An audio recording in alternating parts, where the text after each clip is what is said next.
So good morning, everyone, and welcome. Oh, I guess I should let people, I'm going to remove that spotlight. And just for a second, I'll make it on me so that people can see who's talking. Okay. Hi. Good morning, everybody. Welcome to another CSL seminar. I'm so excited that we get to have with us today Thomas Wiegart. So there's Thomas. And so the story is that we had Thomas long ago. We had planned to have Thomas visit UCLA on a collaboration, and he flew all the way over here, and we had one meeting and had a nice lunch, and then the pandemic closed the world, and Thomas had to fly immediately back to Germany so that he could, I guess, isolate in Germany along with the rest of the world. And so here we are 2 years later, trying again to have, maybe it's more than 2 years. Years later, almost 3, yeah. Yeah, years later to have the collaboration that we wished to have long ago. And so in particular, Thomas comes to us from the Technical University of Munich, which is really kind of the epicenter of probabilistic shaping. Early work by the two people who introduced that work, Georg and Fabian. Actually, it's Georg and Fabian and Patrick, who wrote early papers on shaping, and then Thomas came right along behind them. And so that's what our collaboration is about, is probabilistic shaping and various details associated with it. And so without further ado, we're going to have Thomas tell us this morning about probabilistic shaping with polar codes. And I'd like to say that, this seminar is really the kickoff of his collaboration with us. So please feel free to ask Thomas questions, but even more than that, feel free to follow up with Thomas after the seminar. We'll have meetings, and he's going to be here for about 2 months. And I think we should shoot for, 20 conference papers in those 2 months. So, I think there's lots of room for us to do interesting things together. So go ahead, Thomas. All right. Thanks a lot for the very nice introduction, Rick. And I'm very happy to finally be here back in LA and be able to give that presentation. Today I'm going to talk about the way how polar codes can be used for joint forward error correction coding and probabilistic shaping. And that, gives some very nice opportunities, for example, to create non-uniformly distributed code words with polar codes. And before I start, so this is joint work with a lot of colleagues of mine. So first of all, Konstantin Runge, he worked on what I will present in the second part of this talk for his master thesis, and now also is a PhD student in our group. And then there are many others: Diego Lentner, Fabian Steiner, Tobias Prinz, Pehong Yuan, and Patrick Schulte. I hope I didn't forget anyone, because the list is quite large, but that should be most of them, at least. Okay, so what's this all about? So the theoretical background of what I'm talking about was laid by Honda and Yamamoto in a paper called Polar Coding Without Alphabet Extension for Asymmetric Models. And that's actually where they presented the model, which I will talk about, or the method that I will talk about today. And there is also an overview paper by Mondelli called How to Achieve the Capacity of Asymmetric Channels, where this method is also described, and where some, other methods are described as well. So I guess it might be interesting also to take a closer look again at that paper when we start the collaborations here. And there are also some other applications of that method, mostly from a group from UOA in Munich that also used the Honda Yamamoto shaping method. And what I'm going to talk about today is basically these two papers. So I had a paper in IEEE Communications Letters in 2019 about using that method for on-off keying. And then recently, that's what Konstantin did for his master thesis. We extended it to non-binary alphabets, so for higher order modulation by using multi-level coding with polar codes. And he got some pretty nice results, I would say, and he presented them at last year's ISIT. Okay, so what's the motivation? What are we looking at? Let's assume we want to transmit here this 8 ASK constellation. And well, part of the inner symbols here, like the 1 or the -1, they have very low energy. So the energy here is just 1. But if you look at the outer symbols, then they have a very large energy. So for example, the outer point here, the 7 squared is 49. So consumes way more energy to transmit the 7 instead of transmitting the 1. And so the idea of probabilistic shaping is to send the outer symbols, those with more energy, less likely, and instead the inner symbols, send them more often. And for Gaussian channels, so for the plane AWGN channel, we can here get gains of up to 1.53. That's the magical numbers in energy efficiency. But the problem is, well, how to do that efficiently? Because like in the classical communication scheme, when we just have a linear fact code, then this linear fact code generates a uniform code word. I think it was somewhat known, but the first time I saw it, it was formally proven was actually by Linfang just in his recent TCOM paper. So thank you, Linfang, for showing a proof for that, actually. And yeah, one solution to that problem is probabilistic amplitude shaping, which was invented like, probably 10 years ago at our institute at TUM. And the idea of probabilistic amplitude shaping is that for most of channels or for many channels, we have a symmetric input distribution, and actually that symmetry is heavily used in probabilistic amplitude shaping. So the way it works, we have a source, and this source outputs uniform bits. Then we have a device, a nonlinear device called distribution matcher, and this distribution matcher generates amplitudes values out of these source bits, and these amplitude values, they are non-uniformly distributed. Now let's look at the lower branch. So in the lower branch here, we like convert these amplitude values to bits again, then use a systematic fact code to generate some parity bits. Now these parity bits, they are uniformly distributed. And in the end, these uniformly distributed parity bits are combined with the non-uniformly distributed amplitude values. And the parity bits, they are just used as sign. So these decide if you transmit plus the amplitude or minus the amplitude.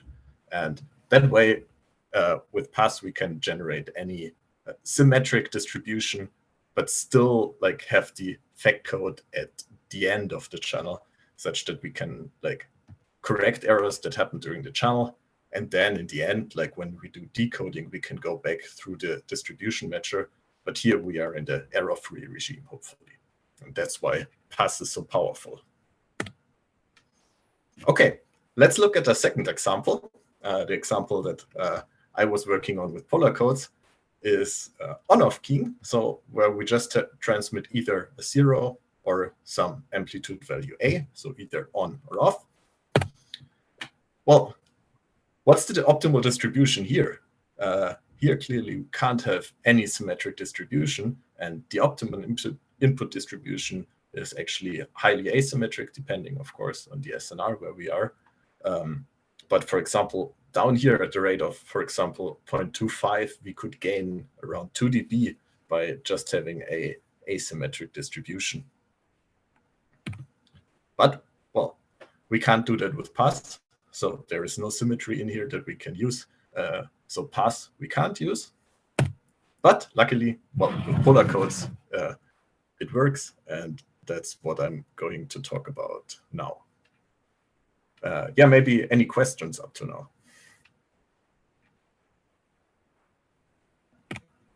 If not, then okay, let's go on with what I want to do. So I will briefly talk just about classical polar codes. Then I will introduce you the method by Honda and Yamamoto that will show you how to generate non-uniform code words with polar codes. And then, well, we will apply that. In the first part, I will just apply it to distribution matching. So I won't use the fact part of polar codes and will just create the polar codes, just use the polar codes to create a non-uniform distributed code word. Then we will combine it with the fact and show the results that we get from on-off keying. And in the last part, I will go to higher order modulation. So back to the setup that can at least partly also be solved with PAS. All right, so yeah, polar codes are a standard linear code introduced by Arikan, also a bit more than 10 years ago already. And they're basically built from these 2x2 block here, and by recursively extending it more and more. So this one here is a polar code of length 8. Just as notation, we always have input bits that we denote by U, then the code word I denote by X. We transmit the X through a channel that is described by the probability Py given X, and the output of the channel is Y. So now what's so special about polar codes? Polar codes are usually decoded with a successive cancellation decoder. So we first, we observed all the channel observations Y, and we compute the probability of U1. Then we decide on a value for U1 and calculate the probability for U2, given the decision we made for U1, and so on, and so on. And yeah, the nice thing about polar codes, now I'm going to look at the entropy that we see at these bit positions. So I'm going to look at the entropy of Ui given all the previous U's. So the notation here with the double brackets means just from 1 to I-1 and all channel observations. Now this entropy polarizes with polar codes. That means some of these positions have an entropy which is either very close to 1 or very close to 0. What does that mean? If the entropy here is 1, then the decoder, the entropy of bit U, given the previous decisions and the channel observations, if that's 1, that means we have a very high uncertainty and the decoder is not able to decode this bit. On the other hand, if that's 0, then it means there is no uncertainty given the previous bit decisions and the channel outputs. So that means we can decode the bit hopefully error-free. And the trick about polar codes is, well, for these bits with an entropy close to 1, we just freeze them. So we set them to a predetermined value, which is known at the encoder and the decoder. And then they can be used as known bits for the good positions. And I guess one of the facts why polar codes got so popular is now the following. So the fraction of bits that are bad are approximately, or are in the asymptotic limit entropy of X given Y. And the fraction of bits that are good is 1 minus the entropy of X given Y. So that's actually the capacity of a binary symmetric channel. So polar codes are the first class of codes that were proven to be capacity achieving. And I guess that's why they got popular so fast. Okay, so much about standard polar codes. Now let's see if we are able to generate a polar code with a non-uniform code word. So we want the code word where the elements have or follow some distribution P of X. And well, if we transmit it over a channel, the channel is described by its mutual information. The mutual information we can write as entropy of X minus entropy of X given Y. We already saw previously that the entropy of X given Y polarizes under successive cancellation decoding. Well, previously we had uniform inputs, so h of X is 1. But now if we want non-uniform input, well, what happens with h of X? And it turns out, that's what Honda and Yamamoto showed, is that h of X actually polarizes as well if we do successive encoding. But yeah, more about that later. Now, what happens? If we have a non-uniform distributed code word on the right side of the graph, we have a total entropy of n times the entropy of X. So n is the length of the code. The polar transformation is just entropy preserving. So on the left side, we have entropy of vector U, so of all the input bits. And for that one, we can use chain rule and just write it as the sum of the entropy of Ui given previous U and then summing over all I. So that already gives us, this chain rule gives us the hint that we want to have successive encoding. And yeah, the nice thing is, so if we now look at the asymptotics and look at the fraction of bits where the entropy of ui given all the previous inputs is close to 1, then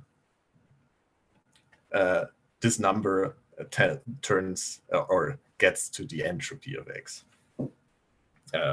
And well, what does that actually mean? So the bits here where the entropy of ui given previous u is 1, they are good bits, because entropy 1 means we can put in a bit there which has entropy 1. So we can put in there a uniformly distributed bit that comes from a source. And then there are those positions where the entropy of ui given the previous u is 0. What does that mean? The entropy is 0. It means this bit is predetermined. So in order to get a distribution here on the right-hand side, we need to set this bit to a specific value, which is predetermined, and we can't use it for inputs. All right. So to repeat that a little bit and maybe make it a bit more formal, let's again start with what happens if x is uniform. Then, well, the entropy of x on the right-hand side is uniform, so that means all positions here have an entropy of 1, and we can just use all bits for source data. That's standard polar codes. Now, if we have a code word with an entropy smaller than 1, then we will get some positions I where this entropy of ui given the previous u's is around 0, and these ui's are fully determined by previous u's, and of course the distribution that we want to create, and they can't hold any information. And well, the big question is, of course, how to set them and to which value do we want to set them. Well, we set them according to the probability of ui given the previous use. And that one we can actually calculate using a successive cancellation decoding of a polar code, which is initialized with the LLR of just the distribution that we want to generate. But yeah, I'll come to that again later. Can I ask yes. Go back to that yes, slide? Sure. Thomas saw, I guess it's if I'm understanding correctly, there's sort of like a dual thing going on. So, you know, these pictures look a lot like the polarization pictures, but that's not what we're talking about anymore. We're not talking about frozen bits yet. These are it's like a polarization process. And what is unexpected, or maybe, you know, didn't necessarily have to be the case, is that the reduction in entropy from 1 to h of x can be concentrated in a set number of the u bits through, I guess, another version of polarization. Is that what you're saying? Yes. But basically, yes. Yeah. It's quite beautiful. Yes. I hope actually that comes clearer in the next slide. So, so we have the standard polarization that we know if we do channel coding, and now we have the polarization for distribution matching that we also need some additional bits that we kind of need to freeze in a way in order to get this to distribution. And the interesting question is, of course, how do these bits relate to each other? So we have these two entropies here that we had. We had for the channel coding part, we always looked at the entropy of ui given previous bits and the channel observations. And for the source coding part, we looked, or for the distribution matching part, we looked at the entropy of ui given the previous use only. Now, basic information theory tells us that conditioning does not increase entropy. So the entropy here on the left side is always smaller than or equal to the entropy on the on the right side, sorry, and that will actually give us 3 classes of bit positions. So I've depicted that here in the first row. we have the entropies for the channel coding part, and in the second row, we have the entropies for the distribution matching part. So again, for the channel coding part, if the entropy is 1, that means it's bad because the decoder can't recover it. Whereas entropy of 0 means it's good, it's deterministic, so the decoder can decode this bit. For the distribution matching part, it's the other way around. So if the entropy is 1, that means it's good. We can put in a uniform bit with entropy 1 there. And if it's 0, it's bad. That means this bit is deterministic. And well, the question is, or the nice thing is this observation here that tells us that the two bad sets are actually disjoint. Because if the upper entropy with the additional conditioning is 1, then that means the lower entropy here also has to be 1. So these two sets are disjoint. And what can we use for like transmitting a shaped polar code? It's the intersection of the two green parts here. And the intersection of the two green parts, what remains, well, this part here, the lower part, the fraction here is the entropy of x. And we have to subtract the bad part, the red part here. The fraction of bits that are bad is entropy of x given y. So what remains is entropy of x minus entropy of x given y.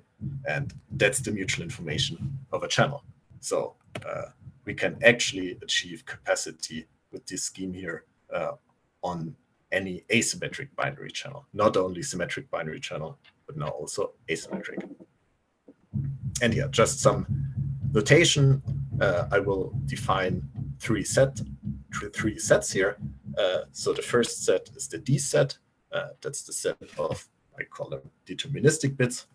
So that's where the entropy of u given previous u's is close to 0. So these bits can't hold any information if we want to generate a distribution. Then the second set is the F set, the set of standard frozen bits. So the bad bits for channel coding, we need to freeze them for channel coding. And then the remaining bits, I call them I, so that's the information sets. This is the set of bits where we can really put information in and transmit them reliably. Did this kind of clarify it, Rick? Yeah, I mean, I think it was sort of, yes, I understand. I think I understood even when you were showing the first picture. Okay. It's beautiful, yeah. Sorry, I have a question. Yeah, sure. I'm still a bit wonky about this part because it sounds like you're combining, polar channel coding and polar source coding into kind of like one little unified theorem. But I'm very confused where X comes in, because in channel coding, U's are the X's. In the source coding, Y's are the X's because they just go backwards. So how are the X's related here? Because now, like, where do they come into the process? It seems a little bit like X is somewhere here and somehow related to U and Y. So X here is always the code word, the input into the channel. The input so into it's the always, channel. Can go back to that one. So U is always here on the left side. Sure. That's where we freeze positions and where we put in our data. Okay. And X is always the code word that we generate and transmit through the channel, and Y is always the observation from the channel. Okay. Okay, just double checking. Thanks. Yeah, sure. Welcome.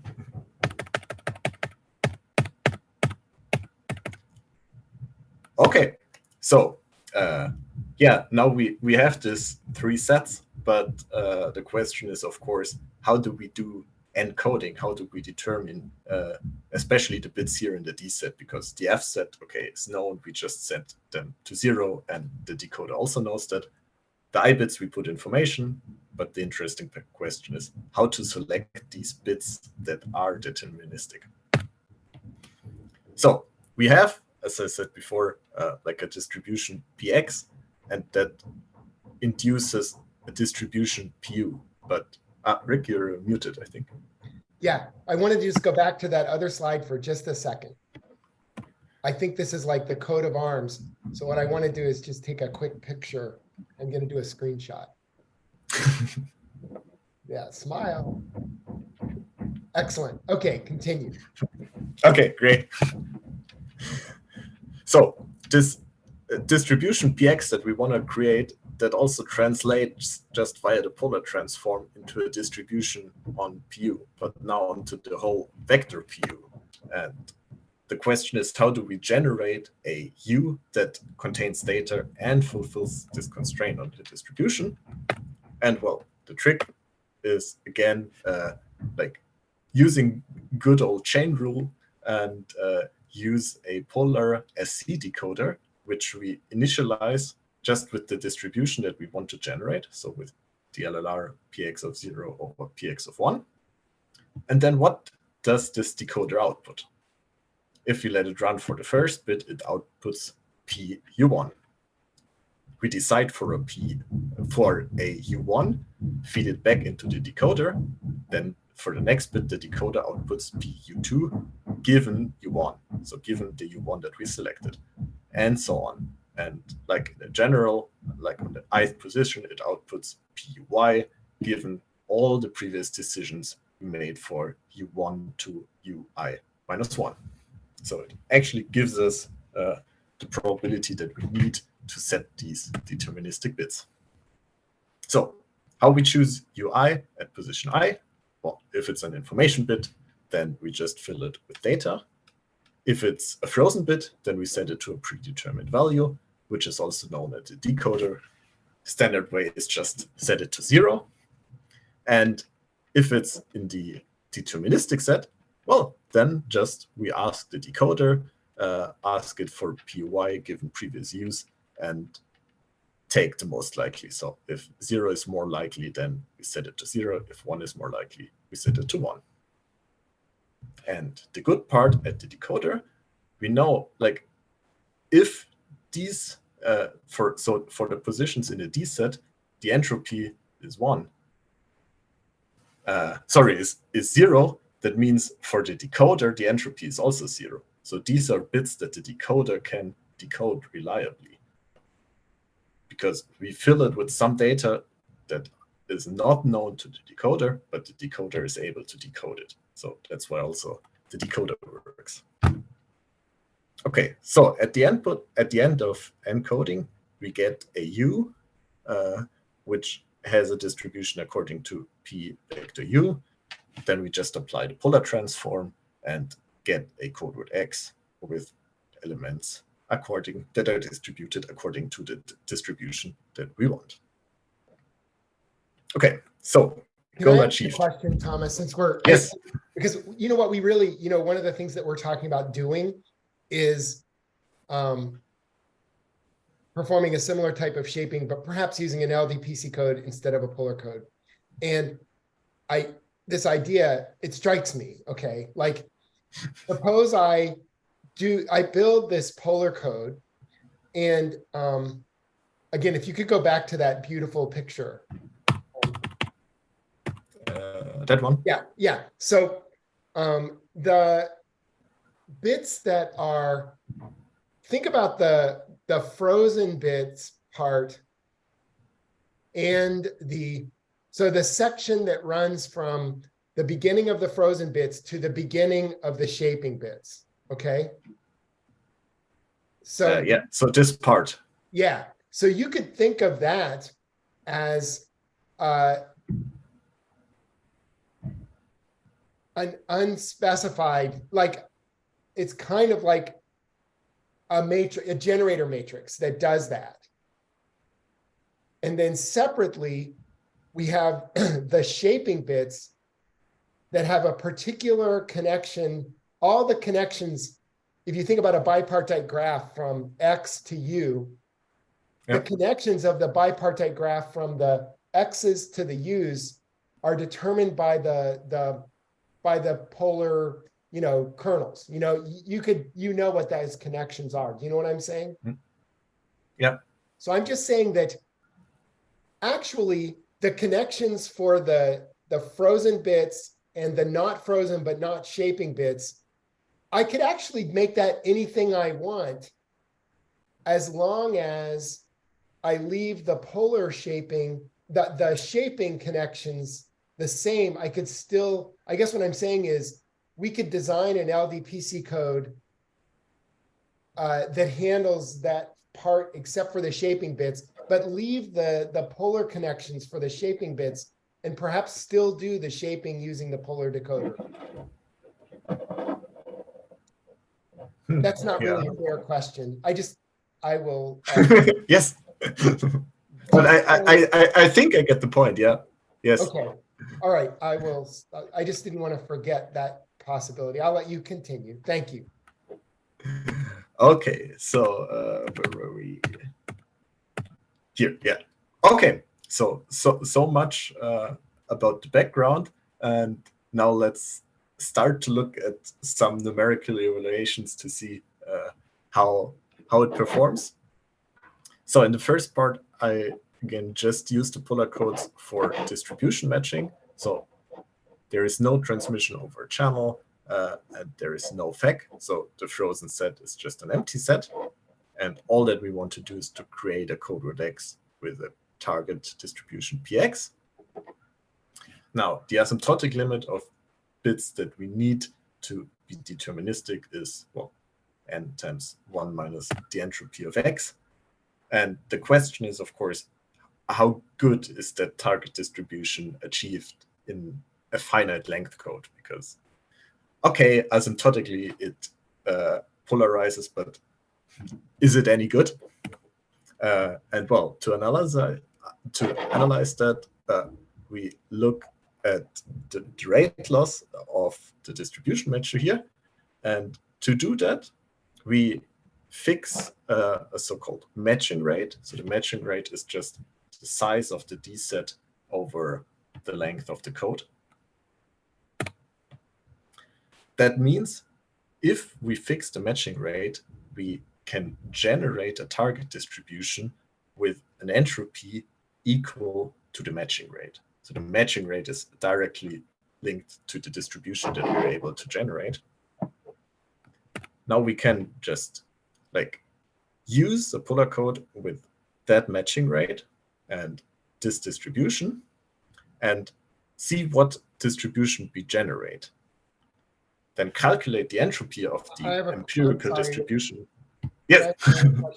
I think it feels backwards to me, because if I take the extreme case where h of x is 1, so I'm not doing any shaping. Yes. I would have expected the matching rate to be 0 because I don't use any shaping bits. Well, yeah, well, okay. Yes, I see your point. Well, I guess one could define it in both ways, yeah. Maybe it would make more sense to define it as 1 minus the entropy. But I think it doesn't really matter how you define it. All we need to care about actually is the entropy of the target distribution. And if the matching rate is 1 minus the entropy or just the entropy, doesn't really change much. But you're defining it as the number of shaping bits. That, I guess what I'm saying is. Yeah, it's, I mean, one minus. Okay. I guess I'm saying if I use 10 shaping bits out of 100, you're saying I can get an entropy, my h of x will be 1/10. Oh, yeah, your entropy is either 1/10 or it's 9/10. You got it. It can't be both, right? Yeah. I have a question. The matching rate becomes 1 minus h of x, right? Yes. And then you said that h of x equal to the matching rate, and that's equal to 1 minus h of x, and then h of x becomes 1/2?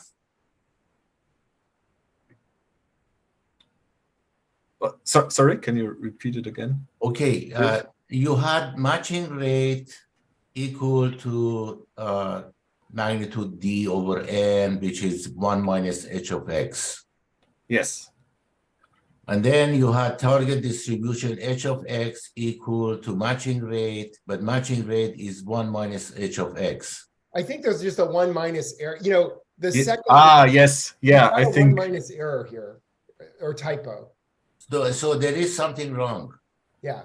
yes, yeah, I agree. Yes, true. There is it's 1 minus the entropy, or it's 1 minus the rate. Yes. Okay. Sorry. Okay. Yes. Thanks a lot for that. Yeah. We don't let anything slip by.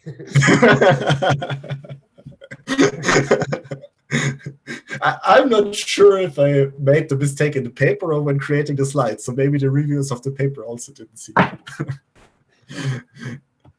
Okay, but anyways, what we want to look at is the rate loss. So that's the difference between the entropy of the empirical distribution that we generate and the distribution that we want to generate. And well, no matter what, if there is a 1 minus, it would be on both sides, so the 1 minus cancels out. So the rate loss should be fine, I hope. And yeah, I'm going to show an example with where we have a rate of 1/2. That means entropy of 1/2, and the distribution with entropy 1 is the known distribution. Sorry, with entropy 1/2 is the distribution, with 0 having likelihood 0.89 and 1 having likelihood 0.11. And sorry, just a quick thing.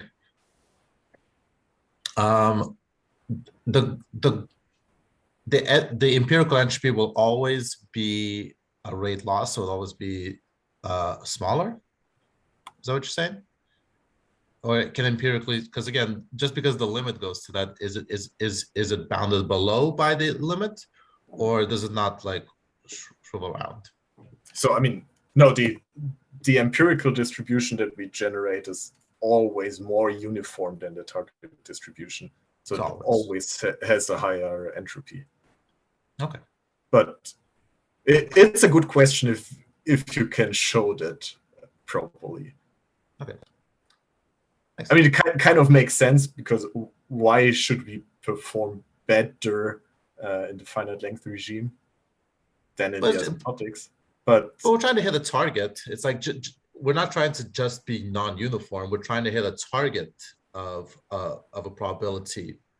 So being less entropy but not hitting the target, is that always better? This is a question in the sense, yes, because then you could reduce the size of your D set and use less bits for shaping. Okay. That would give you a more uniform distribution. Right. But and forgive me, this is probably my unfamiliarity with probabilistic shaping, but I thought the goal of probabilistic shape is not just to reduce the entropy of h of x, but to have it match based on some system characteristics, such as yeah, of course, yes. So lower entropy might not be the goal here. It's to match the probability, isn't it? Yes, exactly. But usually, like, we need to spend more and more bits the more non-uniform we make the distribution. Okay, that so makes sense. The goal usually is like, if we fix the number of bits that we spend for making the distribution non-uniform, then of course we want the distribution with these fixed sets of bits to be as non-uniform as possible. Okay. Because otherwise, let's just reduce the size of the D set and well, then have more bits where we can put in information. Okay, that makes sense. Okay, thank you. Yeah, you're welcome. Okay, so the example we have here is the entropy of the distribution being 1/2, and we want to generate this distribution here. And well, the rate loss that we see here is plotted over the block length. And well, the blue curve here is just a polar code with successive cancellation decoder as the encoder. And as a comparison, the green curve here is the rate loss of a constant composition distribution measure. So that's the distribution measure that was proposed originally together with PATH. And yeah, we see that CCDM performs way better than the polar code. So CCDM here is definitely the better distribution matcher with a way lower rate loss. But the nice thing about the polar code is still it's not as good as CCDM, but we can use it jointly as distribution matcher and FAC for the asymmetric distributions. So that's kind of the takeaway message here. It works, but not as good as CCDM. And well, we can still improve it actually. And by instead of using just a successive cancellation decoder, well, for polar codes, there's also a successive cancellation list decoder, which gives huge benefits in terms of decoder performance. And we can actually also use this successive cancellation list decoder as a encoder. So now as the encoder, we also run a list decoder. And in the end, we just pick the code word from the list with the best distribution. And that gives us already quite some gain, but it's still worse than CCDM. Yeah, I have a question. Your previous analysis in the previous slides based on large N, right? Yes. Then you have here for smaller N result. You're using the same analytical results for the smaller block length, right? N? Yes. I mean, it's the decoder which. I mean, because you mentioned asymptotically, you know, that means that large N, and then now you have the results for the smaller N. I mean, those will be valid. If you go to the previous slide, somebody you mentioned asymptotic. Yeah, asymptotic limit of the, yeah. So that should be for large N, right? Yes, exactly. That's for large N. Yeah. So all these analyses that you made, that assuming large N, so why it should be valid also for small N? Well, you know, Dariush, he's plotting the loss, so it actually makes a lot of sense. So if you look at the small block lengths, he has more loss. And then as the block length gets larger, the loss gets smaller, which is what the theorem would have told us. So he's yeah, it would be surprising if there was no Yeah, loss. I know, but what's the justification that the same analysis applies to the, you know, smaller N? So I mean, that's how we define the loss. We say we just take the asymptotic limit of d bits. So asymptotically, if the block length would go to infinity, that would be enough to generate the desired distribution px. But as we're not in the asymptotics, we are not able to achieve the distribution px. But we just achieve some empirical distribution, which is a little bit more uniform than the target distribution. And then that's the loss, how we define the loss to look at the difference of entropies here. Okay. Yeah, I think there was another question. Yeah, I have a question on that loss curve.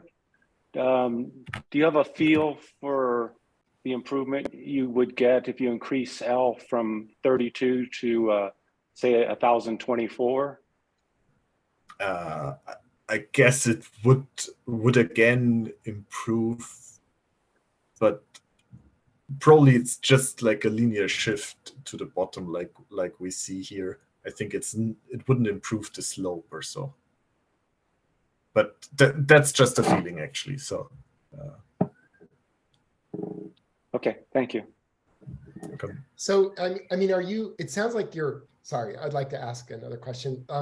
Thinking about the list decoding, you just choose the item on your list that has the distribution closest to what you would like to have. Yeah. So in some sense, it's not quite a CRC where you say it either passes or it doesn't. You don't even, so I guess another thing that you could do is just ask the question, is this a valid result or not? Because sometimes you must be, when you're doing it without the list decoding, and maybe even with the list decoding, sometimes you are choosing code words that actually you could never have generated. Isn't that right? Or am I missing? No. All code words in the list are valid code words. So all of them are a code word of the Polar code. So also for so the successive cancellation encoder always gives us a valid code word, and well, the list decoder gives us a list of valid code words, just maybe with a slightly different distribution.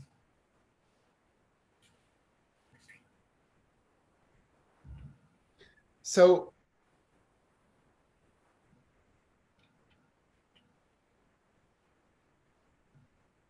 how are you deciding, are all of the, I'm a little bit confused about the decision that the list, how you decide which one is best, because I thought you were saying that you decide the one that has the best, the distribution closest to the desired distribution of the X. Yeah. So actually what we did is just choose the one with the most non-uniform distribution. And I think that's actually equivalent to what the path metric of the list decoder also gives you.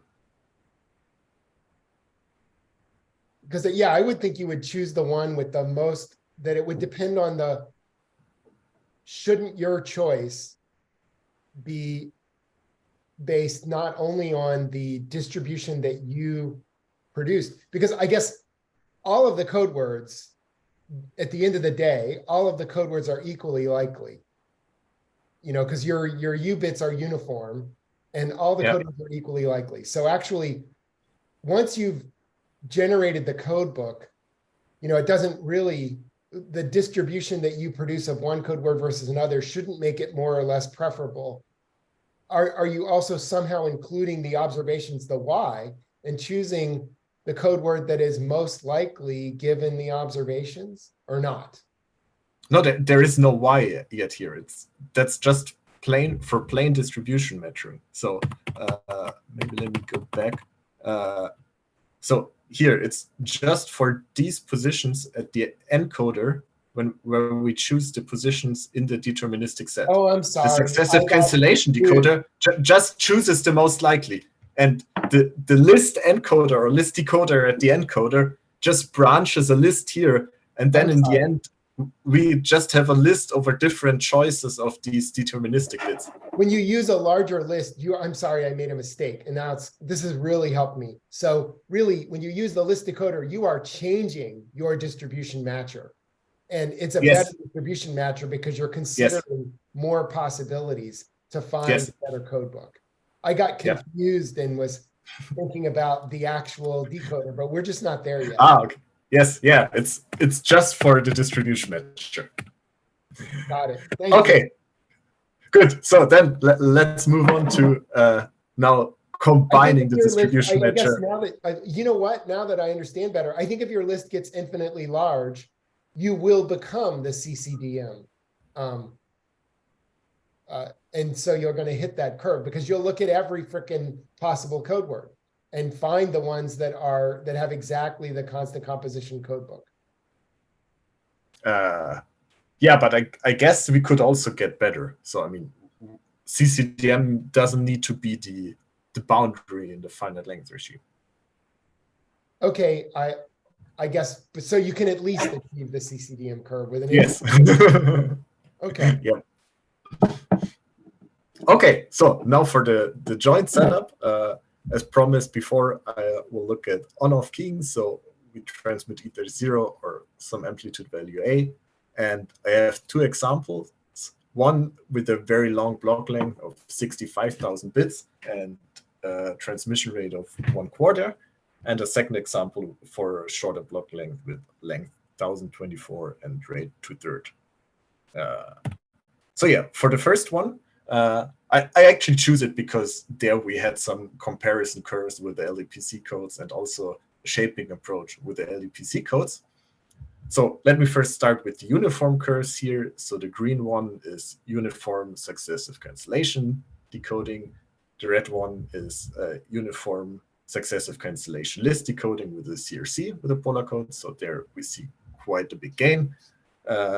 And the black one is a uniform LDPC code from the DVBS2 standard. So in the uniform case, LDPC codes just perform better at these very long blocks. Now, if we question, when you're saying LDPC DVBS2, it's with BCH or with no outer BCH? I think no outer, but I'm not sure, to be honest. So Okay. I would need to check that. They are from the paper here, where Fabian is co-author. So Okay. But I think it's just a plain code. Okay. Because usually DVBS2, they have a high floor. Yeah. I was just going to say that looks like it's going to have a floor. So it seems like no BCH. It's flooring off there, yeah. I mean, it's just going to 10 to the -4, but it's frame error rate, not bit error rate. But I would need to check.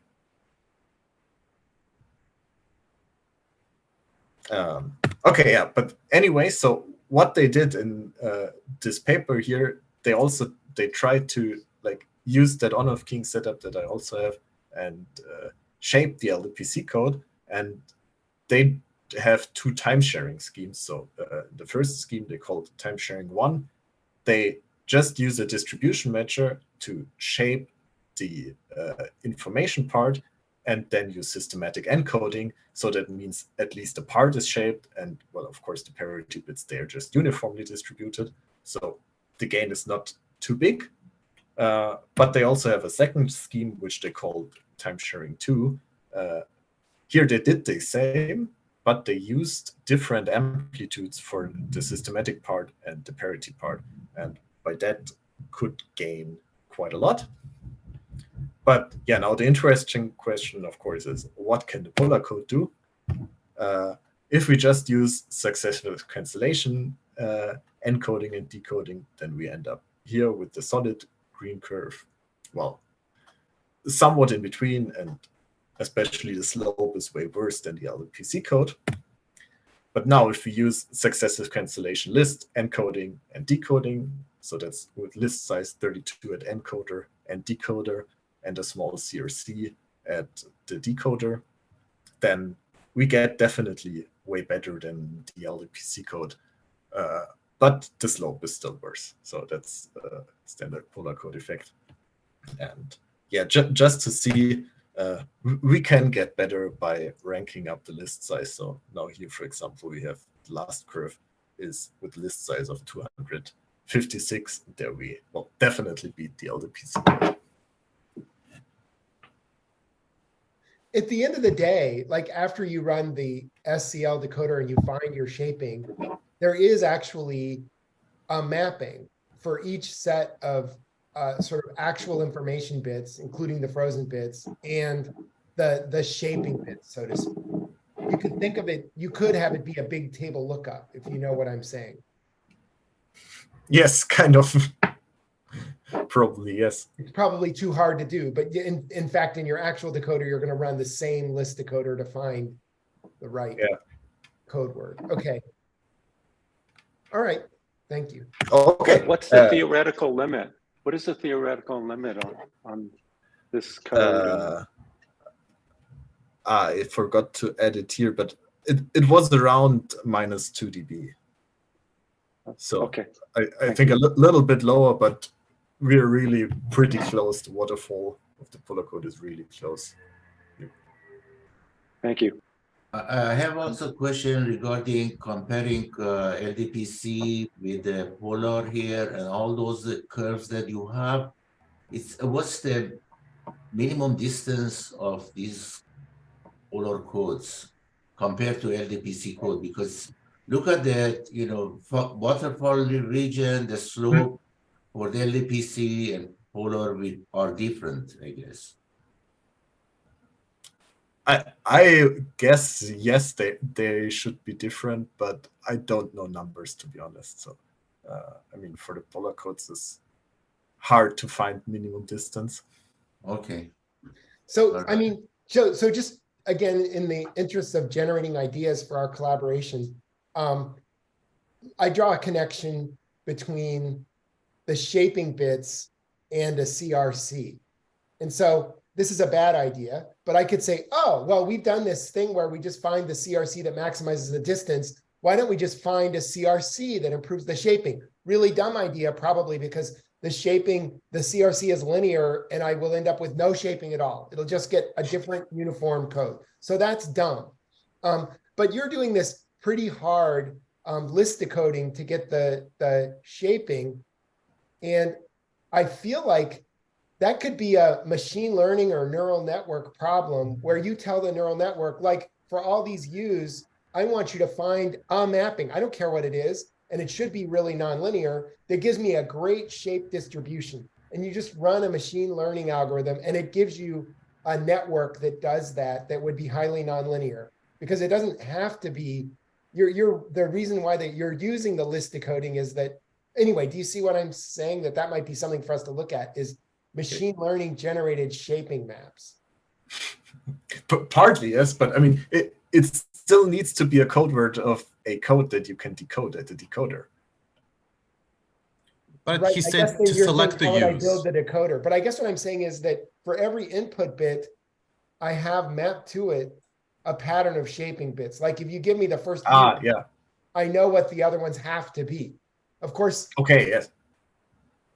anyway, just Okay, I get it. Yes, yeah, that might. I mean, then it's like machine learning polar encoder. well, we're doing the machine learning to find how we get the shaping bits, those D shaping bits, Yeah. from the other bits. Now, whether you could, I think that could present some problems for the decoder, but I don't know. It's something for us to think about. No, they are reliably transmitted, so the decoder can decode them anyways. So I think that's a nice idea, that you can really just do it at the encoder and. Well, because you're just running a polar code. After that, you don't care. Yes, exactly. Any solution you get is a valid solution, and the decoder can decode it. It is, but actually, no, it's not. We can. Oh, this is exciting. Okay, so I've been thinking about this for a long time, about how I want to have a CRC that's not linear, and this does that, right? So because actually, Thomas, you could run the decoder and it could give you. So you run your polar decoder and it gives you the D bits that don't match. But you can quickly run your neural network or whatever and say, oh, that's not a match. And then you go further down on the list. You go on the list until it matches what the shaper is. This is exciting. So we could do machine learning, and it doesn't matter whether I'm doing, frankly, LDPC decoding or polar decoding. Use machine learning to get the right D bits. And then on the other end, you pretend it's a CRC and do list decoding to make sure you decode something that your shaper produces. Yeah. We should think about that, yes. Okay, sorry. All right. Okay. And so that's the second result slide here for the on-off keying for now a shorter block, so only block length 1000 and rate 2/3, sorry. So the LLPC code again is blue dash the uniform, and then the time shared one is the solid curve. Now here the polar code with list decoding is like, that's also kind of standard in a shorter block regime. The polar code already in the uniform case is better than the LLPC code. And well, if we do shaping, then we get, well, the gap between polar and LLPC increases even more. And with the polar code here, we get like within 0.6 dB of random coding union bound. So we are actually pretty close on what's achievable.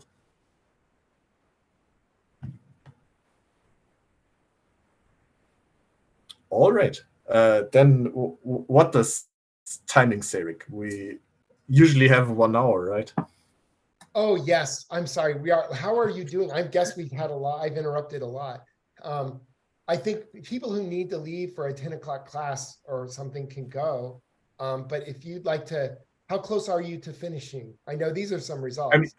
I mean, now I would have all the multi-level coding results. I mean, I can also just skip the slides and jump to the results. Maybe they're the most interesting ones. Rick, do you have a seminar next week?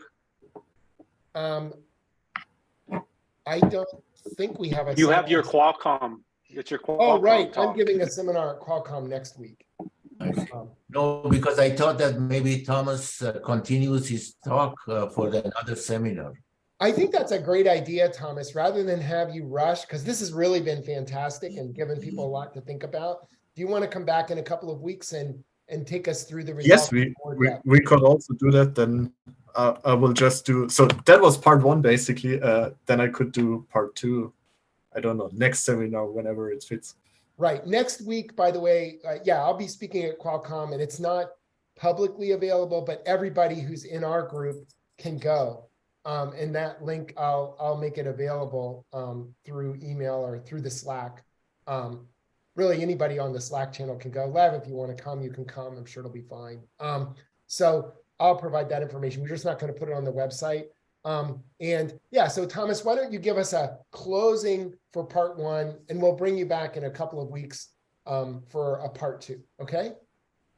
Okay, yes. So, well, basically, closing for part one, I guess, would be that polar codes provide a very, very neat way to generate code words with any distribution that you like to have on them.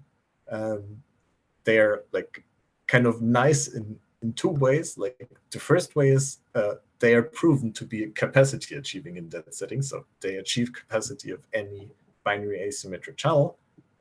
But as we see here from the results, they like also give a very good performance in the finite length regime. And I think that's the very interesting and exciting part about polar codes. They are like already in the uniform case, they are very good in the short block length regime if you combine it with list decoding and CRC. And well, also for the shaping, we see that it works quite well in the finite block length regime. That's really yeah. Then just teaser for part two. So like now in here, part one, we just had on-off keying, so we have binary code words, and part two will then be extending that to higher order modulation by using multi-level coding and then having multiple polar codes in order to achieve like 8 ASK constellations, for example, and shape them. So let me ask you this question, which is kind of like a central question for our future collaboration and work. The idea that I would separate out D bits, and I think I'm going to ask you, it really didn't matter which D bits you chose among the non-frozen bits. Do you agree? No, it matters.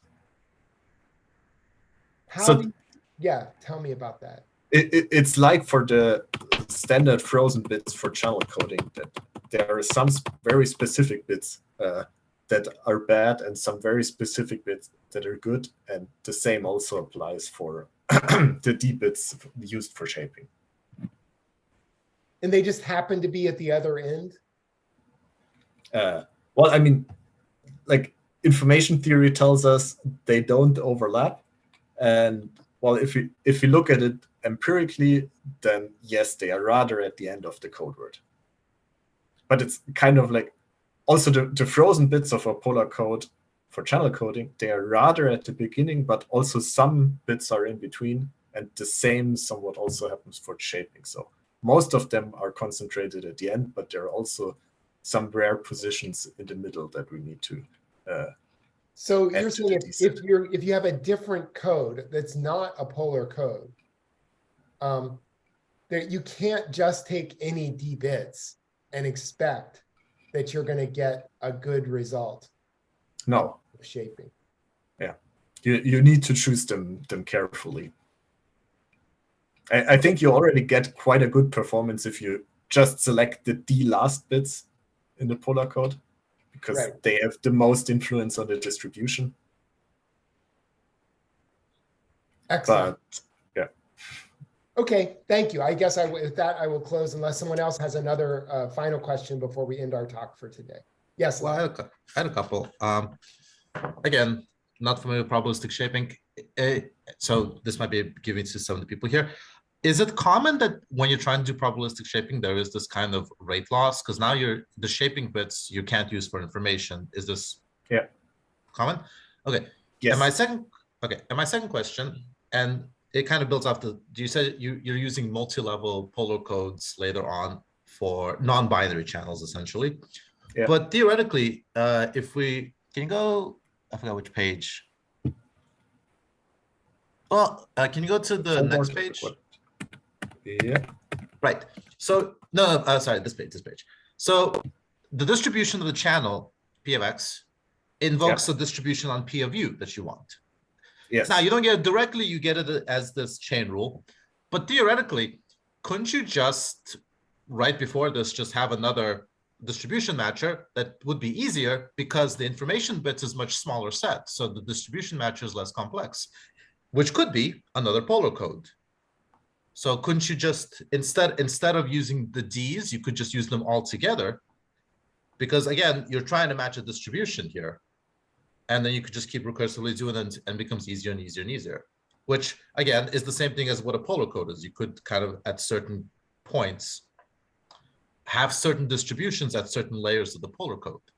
So every layer before it is trying to match the next layer, and then that layer is to help match the next layer and the next layer, and so on and so forth. Or is that dumb? I don't know. I'm not sure if I get it fully. So, like, if we look at the polar graph, you would say, like, okay, we have a distribution here on the x, Sure. and that would equal a distribution like here. Yes. And so instead of matching the final one, you're matching some intermediary one, which might be less complex. Like, and so you could have a recursive structure like this instead of way down at the end. Well, I would say that's actually what's happening inside the polar decoder.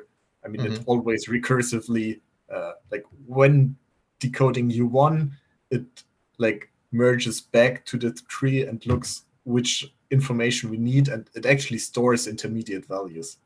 Yes. And if it has like an intermediate value has already been calculated, then this value is just reused. Right. What I'm saying is that it seems not necessary to use D because the goal here is that the U distribution is correct so that the X distribution is correct. You're selecting these D ones because they are the most effective ones for doing that. But theoretically, you could just use it all together at the same time, like by having some other distribution matcher to match the I and the D's at the same time, which could have a global benefit. Could they not? Or I mean, the point is the distribution PU is also not easy to calculate. Okay. Because it's a conditional distribution. Because it's a joint distribution over a large set of bits. So that's the decoder actually also provides a very efficient way to do it in the chain rule sense. Okay. Thank you. All right. So I think that ends our seminar for today. Thanks everybody for coming, and we'll thanks a lot again in very early February for part 2. Thank you. Okay. Bye-bye. Hey, Rick. Bye. Are we meeting today with Yes. Jacob? Yes, right after. I'm going to stop the recording and we'll just stay on.